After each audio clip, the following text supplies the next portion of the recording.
이런 일의 간증 스토리를 시작합니다. 저는 올해 50, 도배사로 일한 지 8년째입니다. 하지만 이 일을 시작하기 전 제 인생은 그야말로 폐허였어요.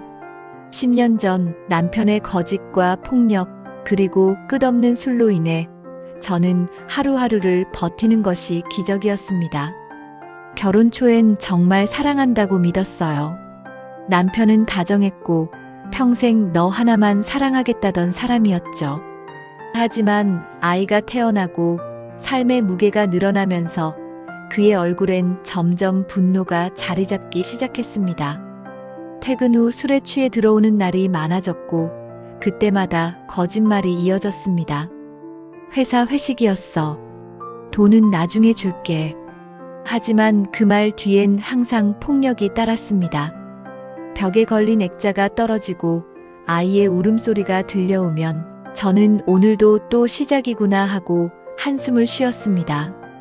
그런 날이면 제 방구석에 웅크려 앉아 손끝이 하얗게 될 정도로 성경책을 꼭 쥐었습니다.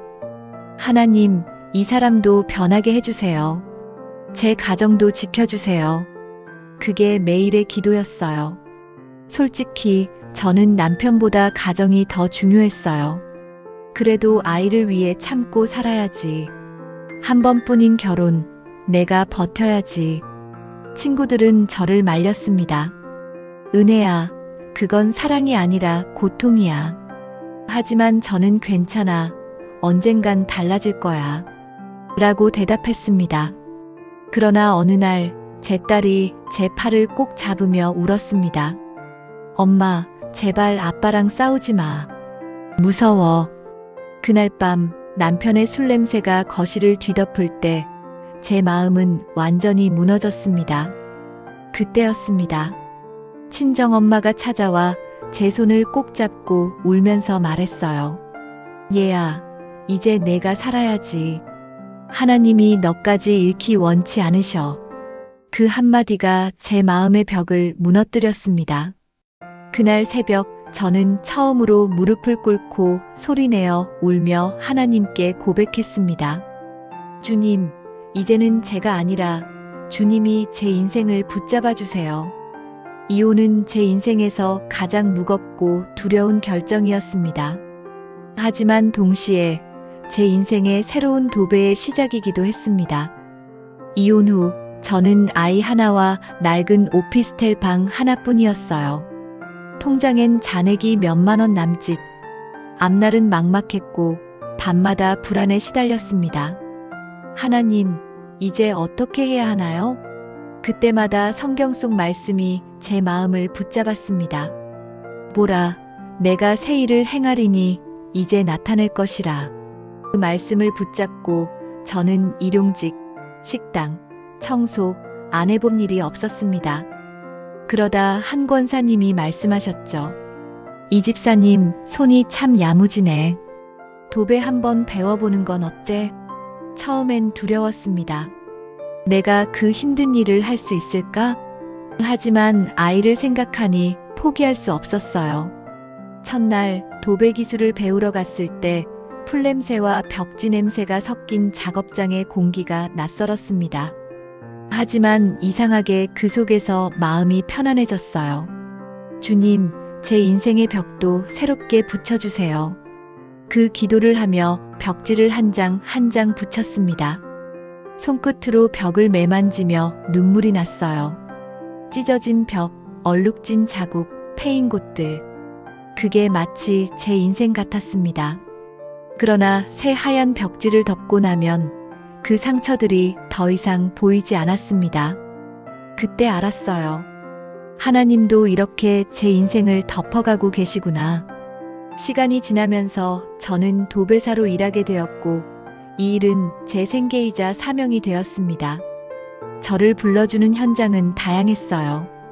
때로는 신혼집, 때로는 상처 많은 이혼 가정, 때로는 외로운 어르신의 집이었죠. 그중 하나는 잊을 수 없습니다. 어느 70대 할머니의 집이었어요. 아줌마, 이 벽이 너무 오래돼서 마음이 무겁네. 그 말에 저는 손을 멈추고 조용히 말했습니다. 할머니, 괜찮아요. 오늘은 새벽이 오는 날이에요. 벽지를 붙이는 동안 할머니는 조용히 울었습니다. 이 벽처럼 내 마음도 새로워졌으면 좋겠어. 그 말을 들으며 제 손끝에 하나님의 위로가 스며드는 걸 느꼈습니다. 그래서 사람들이 종종 말해요. 언니, 손이 참 따뜻하네요. 그건 아마 내 손이 아니라 하나님의 손이 내 손끝에 함께하기 때문이겠죠. 제 딸은 한때 깊은 우울감에 빠져 있었습니다. 친구들과 어울리지 못하고 학교도 자주 결석했습니다. 하루는 딸이 제게 이렇게 물었어요. 엄마, 하나님은 진짜 살아계셔? 그 순간 저는 숨이 멎는 듯 했어요. 그리고 말했어요. 그럼 엄마가 지금까지 버틸 수 있었던 건 그분이 진짜 살아계시기 때문이야. 그날 이후 딸은 교회 청소년부에 나가기 시작했습니다. 찬양을 부르고 기도하며 조금씩 웃음을 되찾았어요. 지금은 장학금을 받으며 대학 졸업을 앞두고 있습니다. 딸은 제게 종종 말합니다. 엄마, 난 엄마가 내 영웅이야. 하지만 저는 대답합니다. 아니야, 우릴 붙잡으신 주님이 진짜 영웅이시지. 도배 현장은 언제나 쉽지 않았습니다. 함께 일하는 분들 중에는 술 냄새가 가득한 분도 있고 입에 욕이 익은 분도 있었습니다. 처음엔 마음이 힘들었어요. 나는 이들 속에서 어떻게 신앙을 지킬까? 그때마다 말씀을 떠올렸습니다. 빛은 어둠 속에서 빛난다. 그래서 저는 말없이 기도했습니다. 주님, 제 손끝에서 당신의 향기가 나게 하소서. 하루는 한 아저씨가 툴툴대며 말했어요. 아줌마, 교회 다닌다며? 하나님이 밥 먹여줘? 저는 미소 지으며 말했습니다. 그럼요, 손님 벽 붙이면서 지금 먹여주시잖아요. 그 말에 주변이 웃음으로 바뀌었습니다. 그때 느꼈어요. 믿음은 말로 증명하는 게 아니라 삶으로 보여주는 것이라는 걸요. 이제 저는 어느새 50대 중반, 여전히 벽지를 붙이며 하루를 시작합니다. 처음엔 생계였지만 이젠 예배와 같은 시간이 되었어요. 풀을 바르고 벽을 매만질 때마다 주님, 제 마음의 균열도 메워주세요. 그 기도가 절로 나옵니다. 가끔 벽지 한 장이 삐뚤어지면 다시 떼어내야 하죠. 그럴 때마다 깨닫습니다. 그래, 하나님은 내 인생도 삐뚤어진 곳을 그냥 두지 않으시지. 그분은 언젠가 완벽하게 새롭게 하실 거예요. 지금 제 인생을 돌아보면 이혼도, 가난도, 눈물도 결국은 하나님께서 새 일을 시작하시기 위한 밑그림이었음을 압니다. 만약 그 고통이 없었다면 저는 하나님을 이렇게 깊이 만나지 못했을 거예요. 그분은 제 인생의 벽마다 흔적을 남기셨습니다. 그 흔적이 이제는 상처가 아니라 은혜의 무늬가 되었습니다. 이제 저는 제 일을 통해 다른 이들에게 말합니다. 벽이 찢어져도 괜찮아요. 하나님은 새롭게 덧붙이시는 분이세요. 오늘도 저는 현장에 서 있습니다. 손엔 풀을 들고 마음엔 감사가 가득합니다. 새하얀 벽지를 붙이며 속삭입니다. 주님, 제 인생의 벽도 당신의 손으로 아름답게 도배해 주세요. 사람들이 말합니다. 이은혜 권사님, 이제 정말 행복해 보이네요. 저는 미소 지으며 대답합니다. 예, 이제는 제 손이 아니라 하나님이 제 인생을 직접 붙이셨거든요.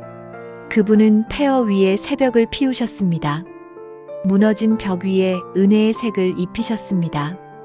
그리고 절망 속에 새 삶이라는 작품을 만드셨습니다. 이제 저는 확신합니다. 이 간증이 당신의 마음에 위로와 희망이 되기를 바랍니다. 복음이 많은 이들에게 전해지길 원하며 구독과 공유를 부탁드립니다.